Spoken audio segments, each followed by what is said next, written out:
You're supported. You already have what you need in you.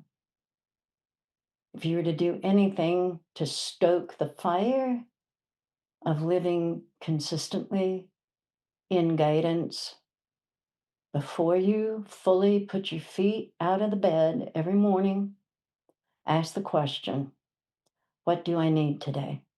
Mm. And then move heaven and earth to do that one thing. And it could Mhm. just be drink more water. Mhm. Okay, I can do that.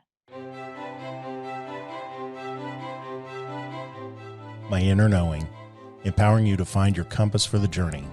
We are dedicated to supporting you to rediscover and trust your natural ability to navigate life each day by sharing insight and experience through the lens of two professional communicators and their guests.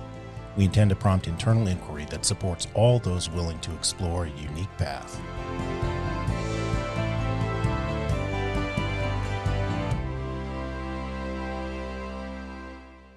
Well, hello, Laura. How are you? Hello, hello, hello. Yeah, it's good to see you. It's good to be with you. Yeah. Well, thank you for joining us. Yeah. Yeah. So, um, we met you through Kristen Webb, who we met through Kelsey. And Mhm. Kelsey is the one who is like the one of the main people behind the scenes that helps us with the podcast, and that has been a fantastic experience. And Oh, so oh. it was nice for them to connect us with you. And so we look forward to hearing some of your story and your journey to learning to trust yourself and your knowing. And so, yeah, share with us a little bit about you and where your focus is now in life and some of your journey on how you got here. Yeah. Well, I'm just a little Kansas girl. I was born in North Dakota, but I moved here when I was one, and my family has pretty deep roots in Kansas. So they moved back to a small town called Winfield in south, almost east Kansas. And I lived there for to the middle of my sixth grade year. And then I moved to Topeka, the state capital. And I met my partner, Mhm. spouse. We started dating when we were 16 Mm, and then came to college here in Wichita, which is where I live now, and haven't left since 1979. mm, And I've been in the field of community organizing in my 3D life, how I operate, in mostly marginalized communities, mostly communities of color, although low income white communities as well. Um, Working on policy change.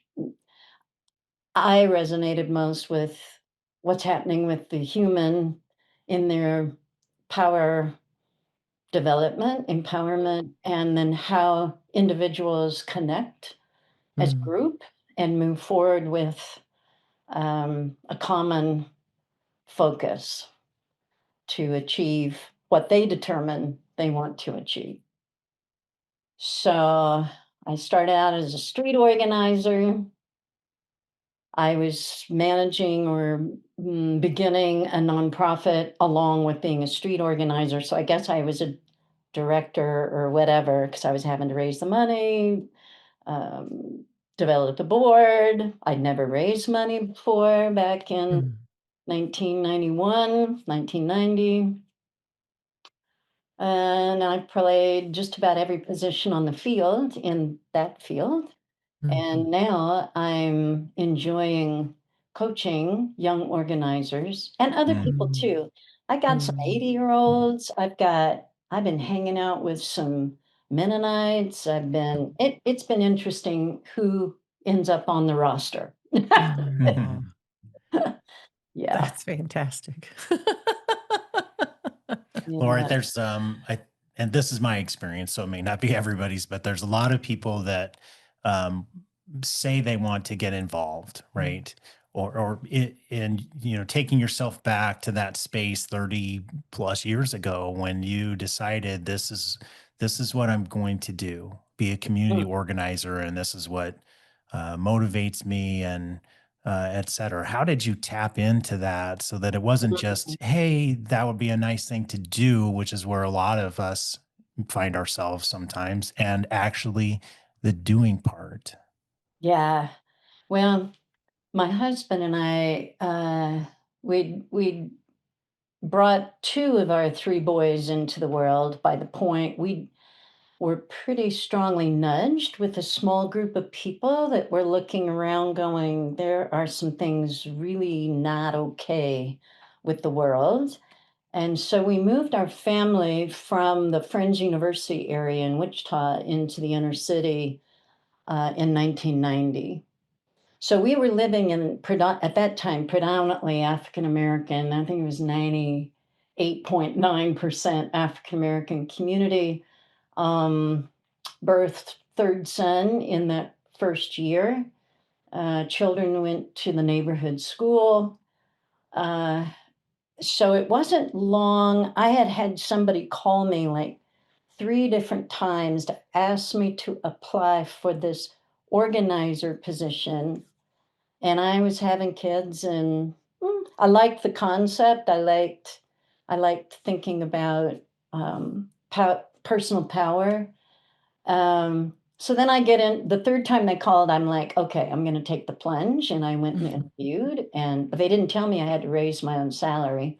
Mm, Surprise. So when we started running out of money, I was like, oh.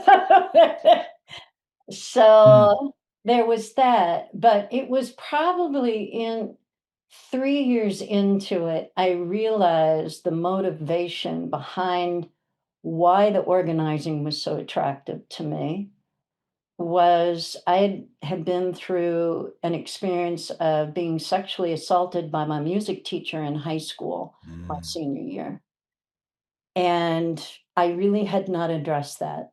I just kinda stuffed it all down in there. And I was kind of an angry person, even though I didn't realize how much um, that fire was building there.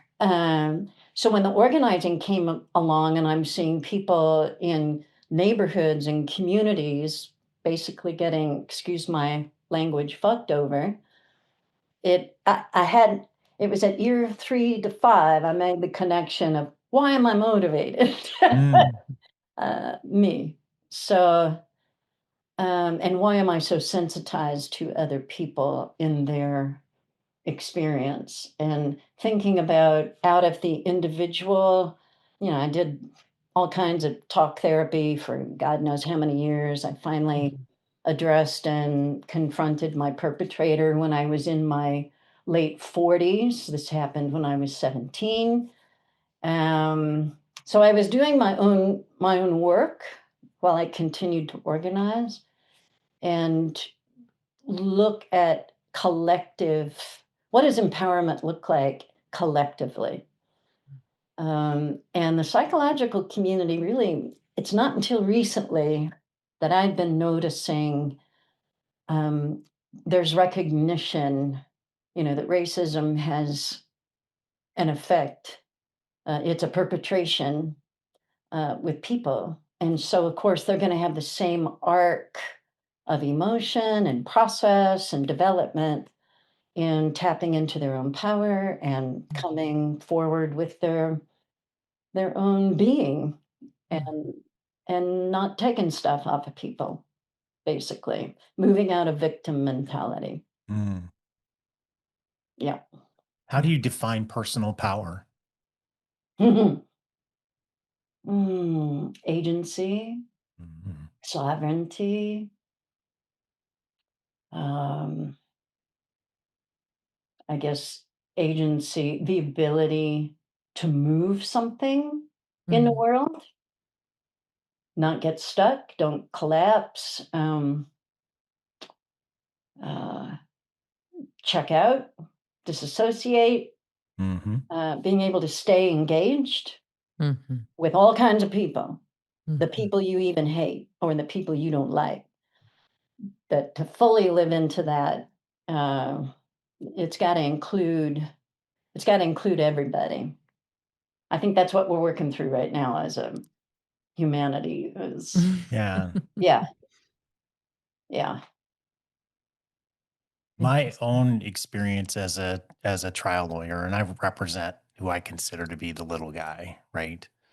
Plaintiffs Yep. in different aspects. This trial that I have coming up is a young man who was defamed by people in a small town alleging that he was a sexual predator. Okay, so there's a lot at stake for him and how the jury rules on this thing. But to get back to the bigger question here, it's just 30 years, and you've done it in a different context, but I think that we've got some similarity, which is um, um, you are facing power, right? And it can become, and has for me become, exhausting and daunting to continue to rise That's right. and engage in that arena with, and it's not so much the being afraid of juries, it's dealing with ridiculous positions and arguments that I just, to me, are, lack a moral foundation. Just coming up with whatever Mhm. explanation or defense is plausible deniability over and over and over. I'm guessing that your experience is similar. And if it is, I want to know how you get yourself back in the game every day when you wake up to do this stuff. Well, I recognized sort of the arc of my change with that. So I organized just out of my anger for Yeah. probably a Okay. good 5 years, my Sure. passion, um, but I came to a point where I knew if I continue to do this work the same way I've been doing it, I'm going Mm. to burn up the host, me. Yeah. And so I knew I had to make a shift. I didn't know how I was going to make a shift. So then there was a long period of, in terms of I've always been an intentional person around my spirituality. But back in the day, that's my work now is to begin to fuse those things. So many Hmm. beautiful bridges are happening now. Back then, spirituality and social justice, mm-mm, they didn't go together. There were Hmm. some a little bit of Catholic teaching would have some overlap. The Quakers, which is where I've hung out in a faith community for almost that full 30 years. The Quakers, probably every strand of religious stream has some kind of little overlap there.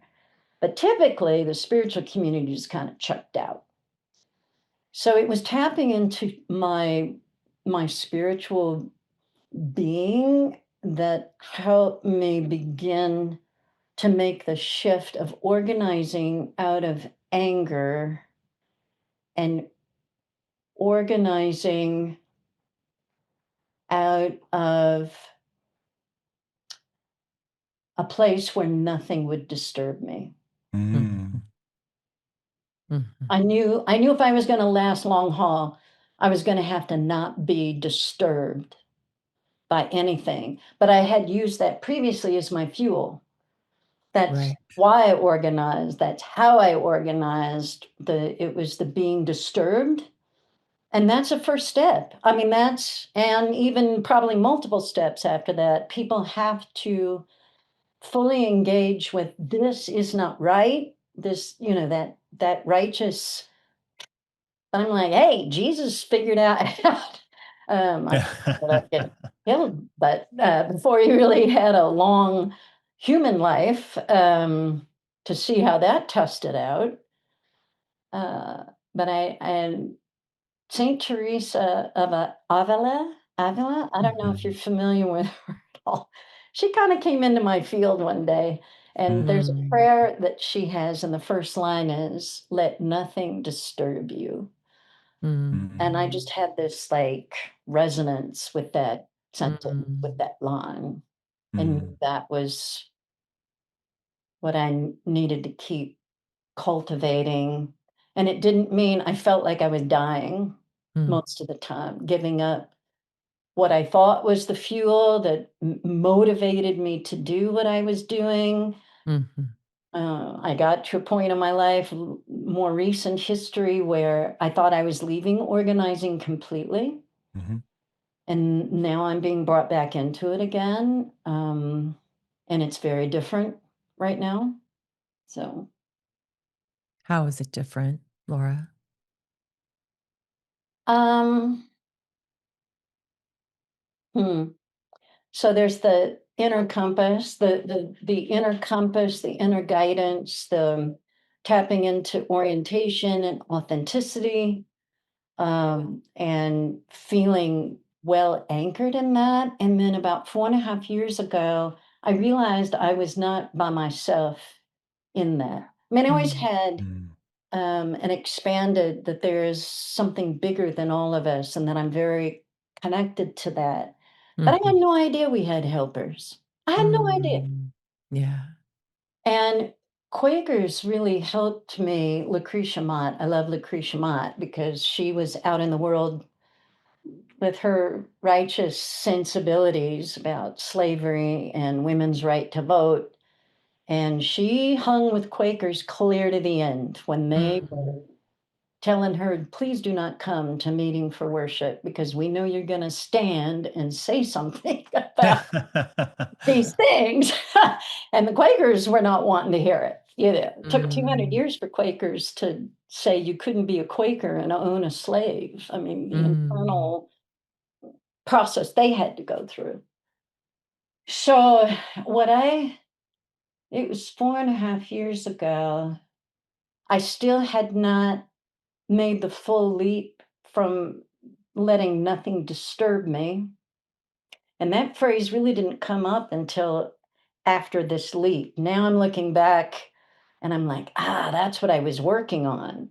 Mhm. But that the inner had an out, like there is what feels like outside helpers, but it's inward. Mm. And I'm still developing language around this. The things just started showing up. So what's different now is my guidance. It's bigger than it used to be. Where I used to only be authentic, be true to yourself, um, listen and honor your intuition. And I took that very seriously. Mhm. But I didn't realize how lonely I felt Mm. until Mm. Mm. there were Mhm. things that started coming in as actual helpers. Mm. Like, I'm not alone. Even though Mm. I know God's Mm. with me, or whatever you call a source, Mhm. expanded wisdom, however you describe that bigger Mhm. generator of what puts us all here. Um, Mm. yeah, I had no idea. And then I go back and read my Bible because I was raised in a Christian upbringing. I'm like, Mhm. man, this is all over the place. It's all over the place. How come I didn't read that before? Social conditioning. Social Yes. conditioning. Yeah. Yeah. Mm. Do you think, as best you're aware, that there was something that happened for you that allowed that allowing of others to come in to help you? Going deaf. Yeah. Tell I've been us losing more. my hearing since the age of 35. So I'm Mm. going over 30 years now. And Mhm. I'm tickling on the edge of profoundly. I mean, I take these hearing aids out and I'm not hearing a lot. Mm. Um, so it forced me, and I'm a musician. So making Mhm. music and singing is my primary instrument. I Yeah. play 6 other instruments. Wow. Um, can't play my violin on the high strings to hear accurate pitch. I mean, I'm just having to reinterpret everything, how I've gone about doing things. and hearing has forced the inner listening, and it's opened the portals and the space for me Mm. to listen, and with the coaching, listen beyond what I think I'm hearing, and be Mm. open to what comes in that is not what my smart little brain, or, whatever I think I can, my machinations, my own machinations. It has just flattened that. Wow. My own machinations do not work out well. Mm. Um, Fascinating. Yeah. Mhm. Yeah, what else are you thinking about that? That's like a tectonic shift in your experience. If you're a musician with all of those skills, et cetera, and all of a sudden this piece of you is fading. Um, it took me to my space, which when my life started to change was I got cancer. And so I think, sometimes depending on our predisposition of our personality, et cetera, the universe has to knock really hard. And then we all of a sudden have to recalibrate all these things. And it's so I'm drawing comparisons to the experience, and, it's profound. yeah, And I'm wondering how you walked that road. There had to be just a lot of challenge associated with, Mm. this process of, oh my gosh, I don't have that anymore. I can't hear the high string, and what's going on, and then turning it into this power, right? All of a sudden, you yeah, open doors that weren't open before. So yeah. tell us more about that. Yeah, it took years, because I had enough. In the beginning, it started with one hearing aid, and then it went to two hearing Yeah, aids, and then it was just this very slow. So it wasn't like it was wiped out and then I had to deal. yeah. So the grief process was Hmm. Mm. long. Hmm. Mhm. I wouldn't say that I moved out of grief until about maybe a year and a half ago, Mm. where I really felt like finally last vestiges had sort of dropped away. It's not that it doesn't come and niggle at me, but I'm like, Sure. "Oh, I know you.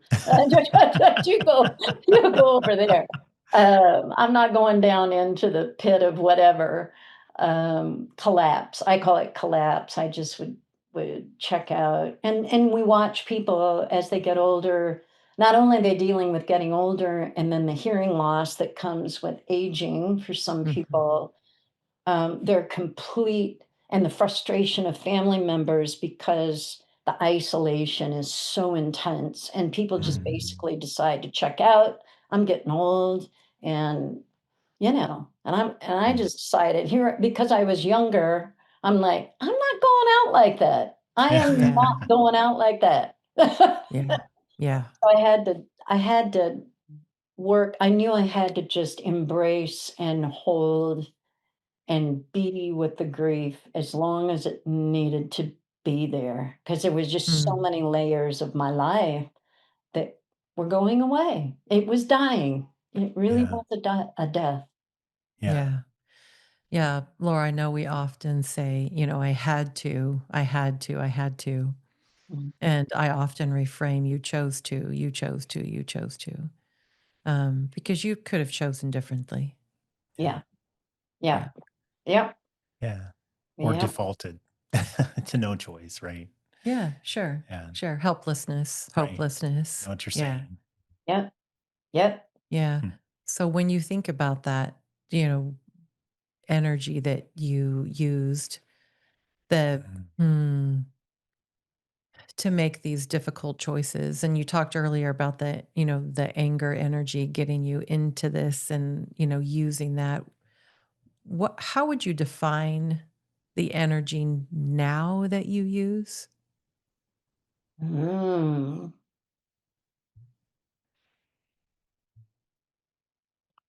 Well, I've decided to create a new story. I'm kind of like, Mm, I've lived a lifetime at 64 now. mm. So it's like an imagination game, and since I'd written this this book, when I started to go into it, I was like, this is a fun opportunity to like, maybe the ending of this book is going to be the way I wished it had turned out, or I don't know. I just had fun inventing. And Mhm. so now, and I had a profound experience a year ago this summer. I went to a Dr. Joe Dispenza retreat. I don't know if you're Mhm. familiar with Mhm. his Oh, work. yeah. Yeah, yeah. And so he's all into the, you're going to have to lose the old personality. And I was done with doing things the way I used to do them. Um, yeah. So I just started over. Mm. I guess some people might call it a rebirth, even though I thought, I don't know, my life is, I can find junctures where there's been like a new opening, Mhm. a newness. But this felt uh, even more profound. And I was opened to more helpers. I'd been having helpers show up since I started going through menopause. Um, and I decided I didn't want to do hormone therapy replacement. Even though I really didn't understand or know what was going on with me, I did some research to try to figure out how to better work with it. But I went into meditation. There was no Kundalini, and I was very specific Kundalini yoga meditation. There were no classes in Wichita. So I find this dude online and I connect with him, and started practicing. Mm. Thought I was going crazy most days. I continued to organize, but I was suffering Mm. through it, through that change. But on the other end of it, and these helpers started showing up. And then Mm. with the Dispenza retreat was right about the time there was ascended beings that were extremely powerful coming into my field. I don't know if, Mm. where's the initiation? I don't know, but we were meeting. So there was this vision at the retreat. I had had experiences with, up to that point, with Green Tara was the first one to show up. Then it Mm. was Mother Mary. Then it was Mary Magdalene. Then it was Isis. Um, so at the retreat, it was with my ears is what drove me to the Dispenza work, because Mm. I have had a sense that they're going to be restored. Mm. I don't know how. I don't know when. Maybe it's in my next lifetime. I don't know. Uh, so my oldest son, who is a beautiful being, and he'd heard about Dispenza's work, so I knew the name, and then it Mhm. came across my feed, on YouTube, and somehow I learned about his backstory of how he'd healed his back in 6 places Mhm. because he got hit by a truck in a triathlon, Right. and I was knowing that the ears and restoration was something I needed to hold open to that possibility. Mhm. I was like, well, I mean, if he could do that, I think that's somebody I need to hang out with a little bit and Mhm. try to know what he knows, tap Mhm. into the pathways. It's going to be my way, not his Mm. way, but the pathways to what that would be. Yeah. So at the retreat, the during I think it was day 2, it was very early in the week. In one of the meditations, my ears were taken off my head and they were placed here, right above my head, on a gurney. And then my body went up to the gurney and was rejoined with my ears. And out from the Mm. back door in this room comes my ear doctor, and he's snapping on the rubber gloves. He says, I'm ready to do the surgery. Because he had, in a real world, experience that he had told me a lot about what he thought was happening with my ears, which it's the stiffening of the middle ear bones, Mm. and that he does a surgery like a knee replacement to replace the stapes, the smallest bone in the body. Wow. And he thought I could get 30% back of my hearing. And he says, Wow. "I think you'd be happy with that," he told me in real Mm. life. And Mm. everything in me was like, "No, not good enough." Mm. And I was surprised, like, "Where's that coming from?" Because I'm a good Mm. patient, not good enough. Okay, so back to this vision. Here's Dr. Lasik coming, snapping on the gloves. I'm ready to do the surgery. I said, "Okay, let's do it." And while you're in there, I told him, "While you're in there, if there's anything else that looks like it needs fixing, go ahead and fix it." Mm. So then at my feet on this gurney, there's this huge electrical panel, and there are like two energy beings, but I couldn't see them, but I knew Mm. they were there. And they Mhm. unplugged four huge cables with these things. They pulled them out and said, "You don't need these anymore." Then they go to the other side of the panel and they start plugging in, I don't know how many, a whole bunch of new big fat cables.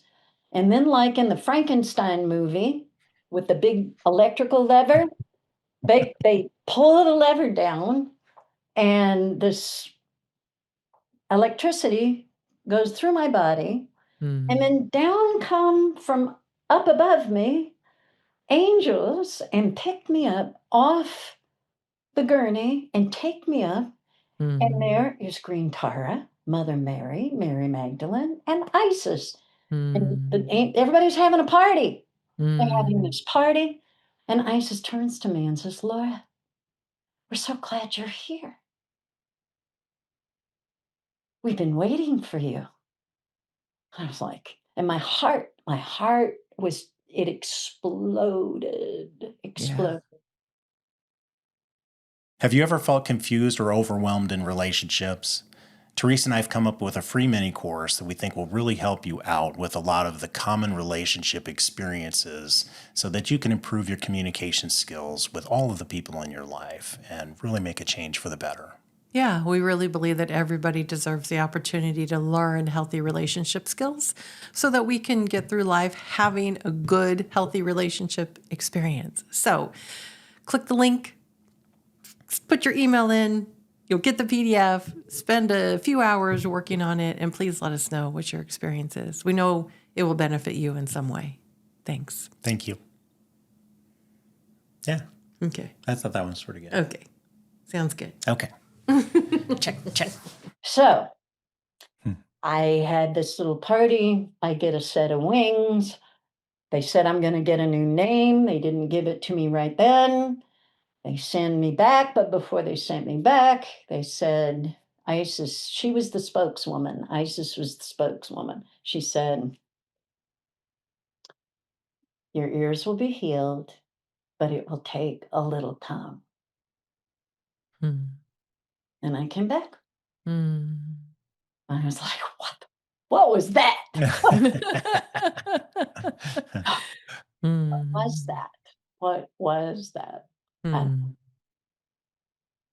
so Wow. those are the kinds of things that are like showing up now. And because the feeling of being a co-creator with the Mm. divine is so prominent in feeling, I'm like, I don't want to live my life the way I used to live it, Mm. where I thought I could figure out in organizing, you're strategizing, you're Yeah. figuring your angles, you're dealing with power structures, and with people who don't think they can go up against this thing. Um, so the machinations, like, and I learned so much. I have a lot of skills in that Mm. way, but the timing of it and how it wore on my body. Um, I'm like, there's surely more to power than what I have experienced up to this point. And we won all Mm. kinds of shit. We won in-state tuition for undocumented youth in Kansas in coalition with some other groups. We got $4.3 million reimbursed to people who'd been screwed over by a subprime lending company by Mm. organizing. We didn't go to a court of law to figure out how to resolve that. It was just sheer people getting together and doing Wow. it. Wow. Yeah. But woof, I couldn't sustain. I couldn't sustain. So mhm, thank God for helpers. Yes. Yeah. Is there a particular practice that you do to stay connected or in touch or open? Whatever Mm. language feels most appropriate for you. So something that's been with me since probably high school has been writing, Mm. journaling. In college, I took a course by a guy named Richard Foster, who's known in Christian circles. What's the Celebration of Discipline? I think is his one of his seminal books. Mhm. And he taught at Friends, and so to get an A, and I was into getting an A in college. Yeah. To get the A, you had to journal every day. So I got Wow. in the habit because I wanted Mhm. the A. Mhm. Yes. Yes. And then when the class was over, I didn't, but then I Mm. missed it. And so I went back to it. And then Karen Maines, she's out of the South somewhere. She came and was a speaker, and she brought all of her journals and dumped them on the stage next to her podium. Wow. I don't know, there was just something about her demonstrating the collection and culmination of the writing and her own. There was something about her that I was very attracted to, and I had already done the journaling, so that kind of brought me back in, and I answered one question that I'd never asked myself before, so I'm probably 20 years old at that point. How Mhm. am I feeling? Mm. I never asked that question of myself Mm. before. Mhm. Yeah. Yeah. Yeah, of course. Mhm. Yeah. And then Julia Cameron, I don't know if you're familiar Uh-huh. with her. Yeah, The Yeah. Artist's Way. So Mhm. later, much later, she sort of added new layers to the writing and the Mhm. journaling. But the thing that, and this was not, organizers are so suspicious of anything. Uh, I can imagine in attorney land that there's the same kind of, because the brain is working to accomplish, and you got to work with a system that's broken. Like what is a jury gonna, you're twisting and stretching and pulling and finding openings and all of that, like um the going into the heart space to Mhm. excavate what the move is. I mean, that didn't come on until I had to like divest myself of the old completely to then come back to, oh, okay, I can I can play that game. I sure can. Mm. But it feels different in my body. It feels very different in my body. And I Yeah. think the meditation is really what Mhm. began for me. And there's so many ways to meditate, open things up. Sure. But I was so suspicious of meditation when I started back in 2013 ish. Mhm. Mhm. And I was reading Thich Nhat Hanh's book on power. Go Mhm. into the bookstore and there's a book on the shelf that goes, "Take me." Yeah. Yeah. Yeah. And I'd heard about this little guy, and I knew he was with Martin Luther King Jr. in the picture when he was nominated for the Nobel Peace Prize. But I was like, a monk? Mm. That's how Mhm. goofy I was back then. But I'm reading.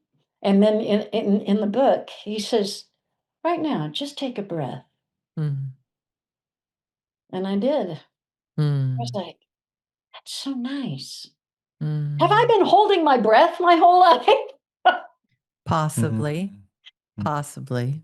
So Yeah. that's how I started moving along meditation, but I kept very cautiously. I think it was back when Ferguson blew up. Are you Mm. familiar with the app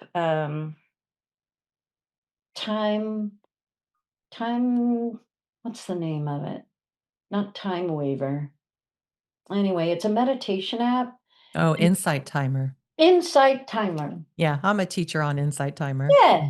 Mhm. And okay, Mhm. yes. Well, it was really new when I started in it, and then, of course, the Mhm. affinity groups, right? And that's when Thich Nhat Hanh had his stroke or Mm. his thing, right? Mhm. So I'm like, I'm gonna go hang out in the Buddhist group and see.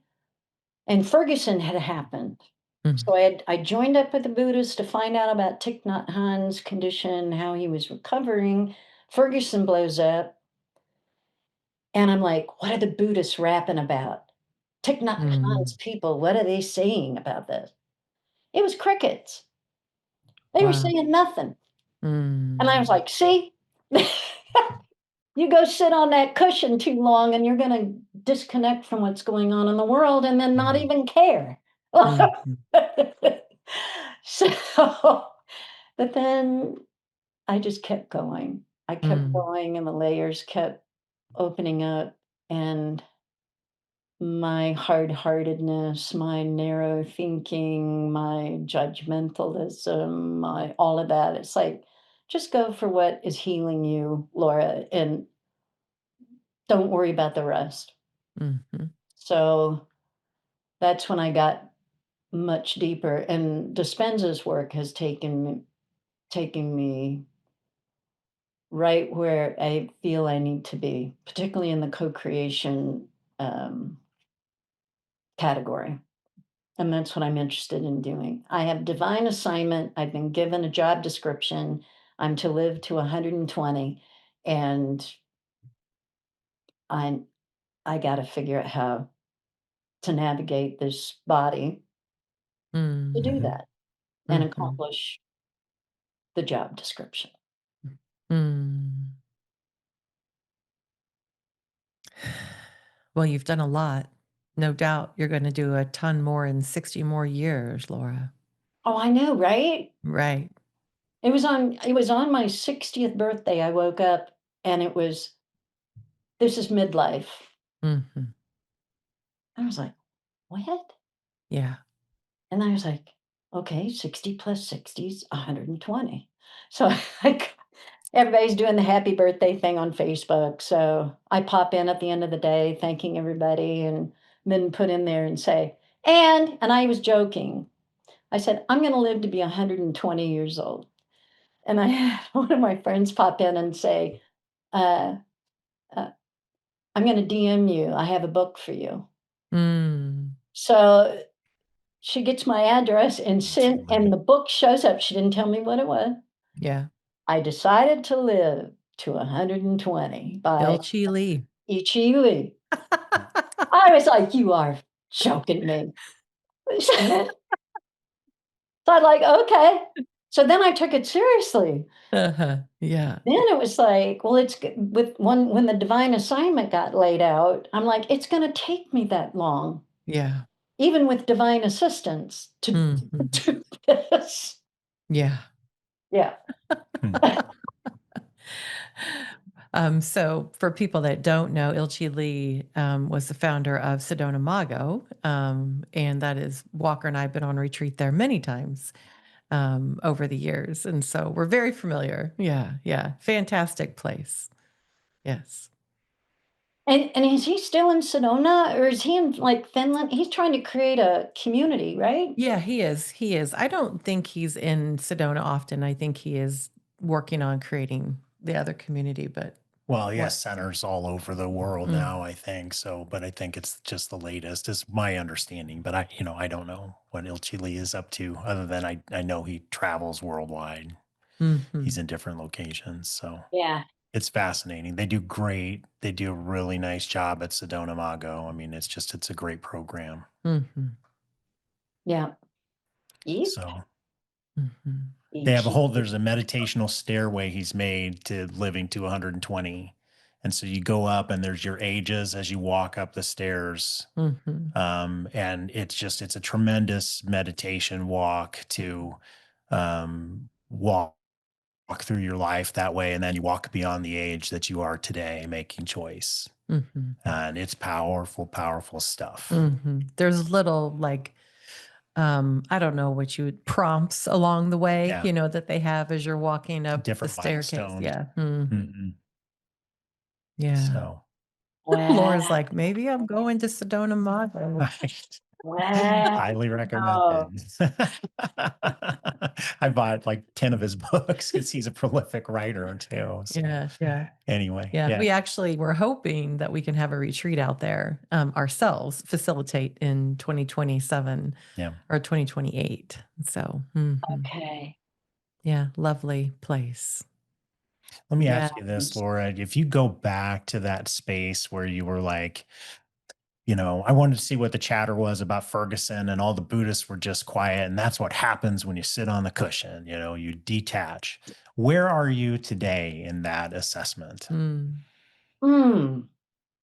Well, the spiritual, in a broad category, the spiritual community, it's like any other community. They got part of it. mhm. Mhm. Yeah. And so my charge is to bring the experiences I've had in my life, which has been varied, and the kinds of people that I hang out with, which a lot of undocumented immigrants, a lot of um, inner city African American culture. Um, it's almost like now it's like, where's a group of people I don't know well to Mm, go and be a part of? Because Mm. yes. everybody, it's kind of like, what is that elephant thing? Everybody's got a hold of the elephant. This is the elephant, but they're hanging onto the trunk or the leg, Oh, the right. tail, Right. right? Wow. And Mm. I think that image was brought to me when I in church circles to Mm, explain different denominations, different faith traditions, that kind of thing, that mm, no one path has the truth. But mhm, I take that much broader than that.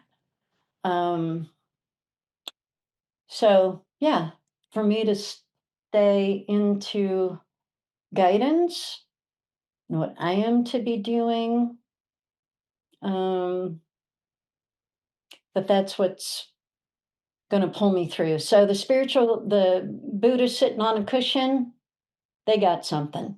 mhm, And I hope that any place that I can be, I can resonate and bring the frequency, the vibration from these communities into those spaces so that they can broaden their own understanding, practice. Because something very clear in my description is to dismantle the whack-a-mole game that we're playing. mm, mm. Yeah. Mm. Tell us more. About the whack-a-mole game? Yeah. You know that, don't you? I think Oh, I there's do, that but thing I'm I not hate sure. over there. Mhm. So you go over and beat the crap out of it to get it to go away, and then it pops up somewhere else. Mhm, Right. So I've had this image of going in underneath, where you see all the plumbing, the mhm, wiring of electricity, what all is down in there mhm, that's creating what we're seeing here now play out in our news and government and, well, any group of people. I mean, it's just crazy how people get so hunkered in on, they think they've got the thing. Yeah. mhm, So I'm working there, and a lot mm, of it is n- unseen work, mm. my United Methodist upbringing, where spiritual expression had more ritual around it before I Yeah. found Quakers and then be completely in silence. Mhm. Um, I'm going back to ritual spaces. Um, and then the coaching and staying connected with organizing here in this space, that's where I get to sort of ride where are they right now in readiness? Not Mm. everybody is ready. Mhm. Everybody's in a different place as individuals and then collectively as community. Yeah. 2027 is a humongous year. Vic- Mm. Victimization is going as a people, as a collective, is going to have a big shift because we're so Mhm. into victim consciousness right now. Mhm. Yes, we are. What is it about 2027? Well, hmm, now you're making me sort of go back in threads. Okay, have you had exposure to human design and gene keys? Some human No. design. Yeah. Yeah, some for me. Mhm. Okay, Gene Keys is Richard Rudd, and he studied with the founder of human design. There's 64. It's based off the I Ching. When I hooked up with the Kundalini guy online, he was using the Gene Key book as I was doing for the first time intentional. I'd done all this therapy, all this talk therapy, never done anything with inner child anything. That was my Mhm. first dip into that. Mhm. And he was using Gene Keys to accompany the things he was teaching and then weaving into meditation stuff. So it's based off of astrology, your birth date, your birth time, and Mhm. time zone. So Mhm. you have a chart. And Gene Key 55 in the 64 Gene Keys is in my chart. And I'm not an external looking to something externally to tell me what I need to be doing. I Mhm. found it to be so affirming and almost like a blueprint. And I think that's where 2027 popped in was when I was working with the 55 gene key. And each gene key has three aspects. One is the shadow, one is the gift, and one is the city.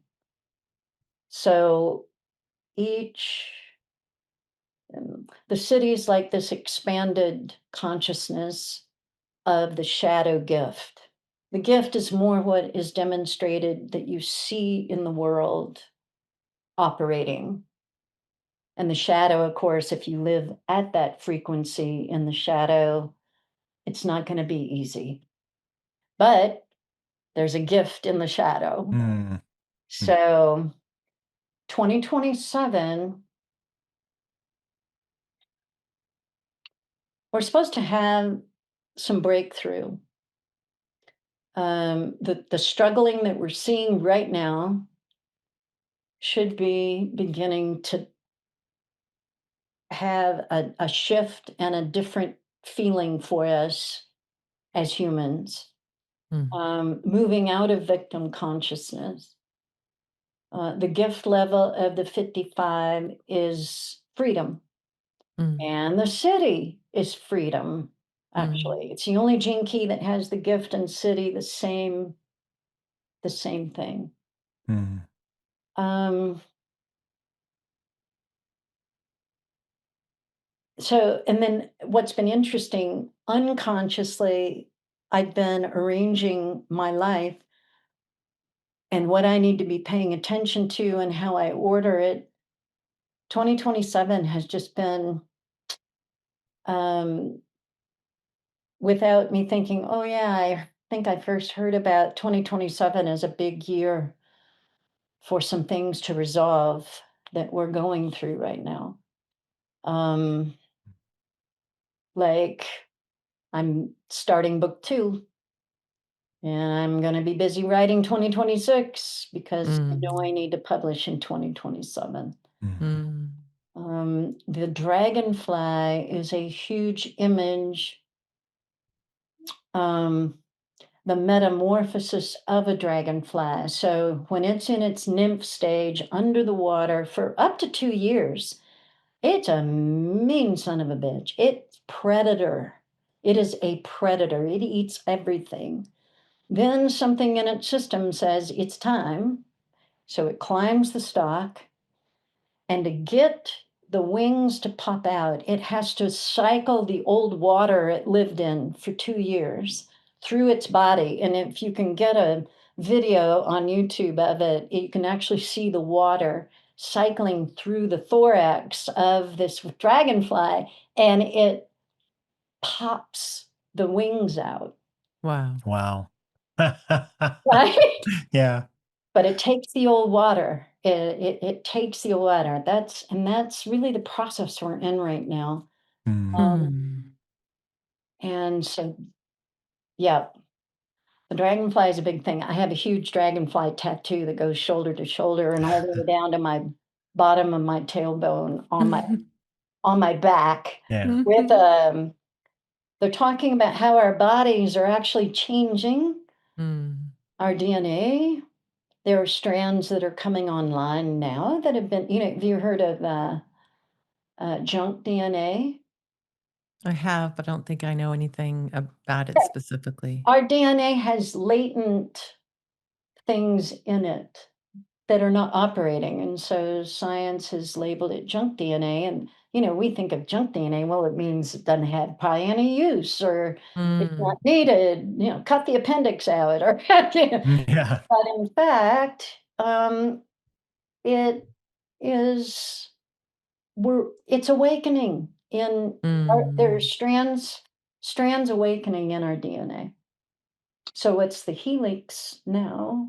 There's a third strand and probably a fourth strand coming online in Mm. our physical bodies. So if anybody's having issues with, I mean, I did the deep dives in taking care of your body and what's going to facilitate good health because I'm living to 120, so I'm deep diving into all Mhm. of that. But then I'm like, there's something else going on here too. Mm. Um, so to be thoughtful and stay open to the fact the things one might be dealing with in the body is because the body moves to health. It moves to health, it moves to Right. health, it moves to health. So if you've got something that's been chronic or it's new, like this just appeared, it could be your body working to recalibrate, rebalance itself with something happening in it. I mean, you do your Mm. due diligence of research, and if you have a doctor that you like and have a good conversation with, remember you're in charge, you're not a patient. Um, we really are becoming new creatures. Mm. Yeah. Mm. Mm. Oh, Laura. Um, when you think about, mm, I've already written down a ton of resources, so I don't need any more of that. I think I've maybe written 12 or 13 things down that you said Yeah. that Yeah. will include. And so I know we're at time, and so I'm Yeah. curious for you if you were going to um I don't know, not asking you to hold an intention for all of our listeners, but offer an intention for our listeners. What might that be? Mm.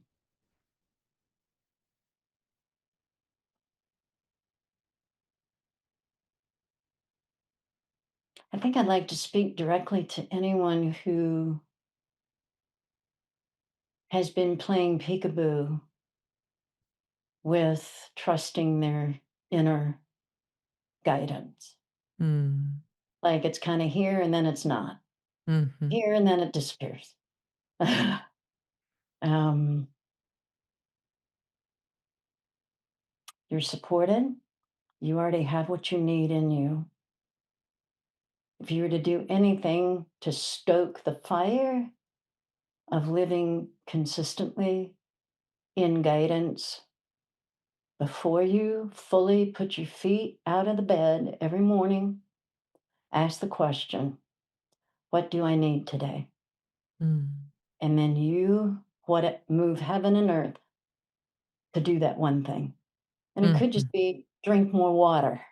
Mhm. Okay, I can do that. Mhm. One thing.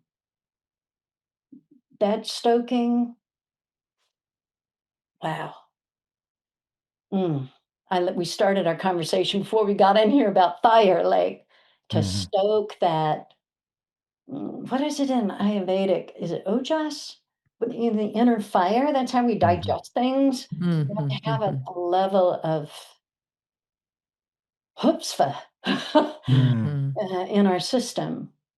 Um, and when it comes to inner guidance, that man, for me, and I don't know if it's a woman, my upbringing, all the things that make up Laura Dungan, that I would tend toward collapse when things got really hard. And then I'd have Mm. to force, and I would Mm.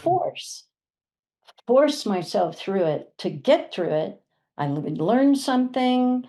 I could be victorious and feel good Mm. about it for a little bit. But Yeah. then there was something that wore on the system in a way that just didn't long-term work for me. But the seed of expanding capacity is that obedience, Mm. honoring, trusting that one word, which is the inner voice that comes before you've activated your 3D life, getting out of bed. And then everything starts, it's on. The Mhm. race is on. Mhm. Yeah, it's I like interesting. that. Yeah, Thank you. Mhm. there was you're talking about it again just now and earlier in our conversation as well. And what comes to mind for me, Laura, is that we're not taught to self inquiry. No. We're really taught to other inquiry. And so for me, there is so much. I mean, I talk to my clients a lot about what do I need today? What is most important to you right now? What do Yeah. you really want? Are questions that we talk about often. Yeah. So very resonant. So thank you for that. No. Yeah. Thank you. Thank Yeah. you. It's been wonderful. Thank you for joining us today. We are excited to explore life with you. We encourage curiosity, self growth, and we strive to be more compassionate every day.